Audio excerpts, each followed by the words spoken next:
Tell us about some of the changes that you made to the organization's learning and development program. Oh, definitely. I mean, what I would say is, and I'll talk even about the work that we did in leadership and management development. You know, when I was asked to, become the Dean of Leadership and Management Development, that was a really cool time. We were in the build mode, and we had the great opportunity to go out and really say, what is our strategy going to be around this? And to really look and see how the organization was tackling this at the current time. So what did we uncover? We uncovered 34 different ways of developing managers and leaders throughout the company. That was one thing. The majority of the programs were, while highly regarded, meaning they were well received, they lacked stickiness. They were 2- and 3-day programs that people would come to, high quality, engaging for individuals. Not that people didn't learn anything from them, but it was very difficult to kind of see what went into action. So that was another thing. And there was really no guiding principles for management development. So what we did, a major change, was we moved away from the 2-day classroom. We went into a mode of how can you learn more as a manager virtually using instructor-led virtual classrooms, but really short.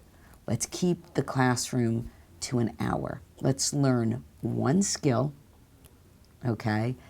And then let's practice that skill. And after we've practiced that skill, let's reflect on it. And so we instituted a whole new learning model, what we called Learn, Do, Reflect. And what's really cool about that is the learning piece is probably the smallest piece. You came to a virtual classroom, you learned, let's say, how to give feedback. But then we asked you to go out and give somebody feedback, not in the classroom, on the job. Okay, so you went back, you were given a period of time to practice that skill. And then we even sent surveys out to individuals, and we would say, how did your manager do at giving you feedback? So that we could consolidate and give results back to this cohort group of managers, and then they would reflect on it.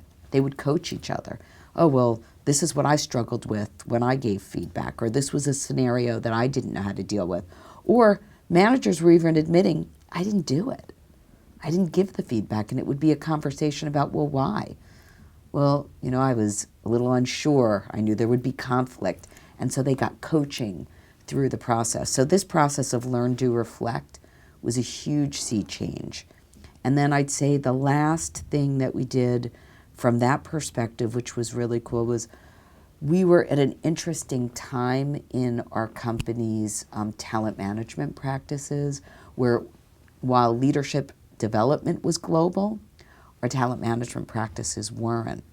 And so trying to decide who was it that should get access and should have the highest priority for a learning initiative, we made a change with and moved away for a period of time from focusing on what traditionally is the high potential programs to focusing on leaders in transition, meaning when you first became a manager, when you were promoted to middle management, when you were promoted to senior leadership. This created huge efficiencies.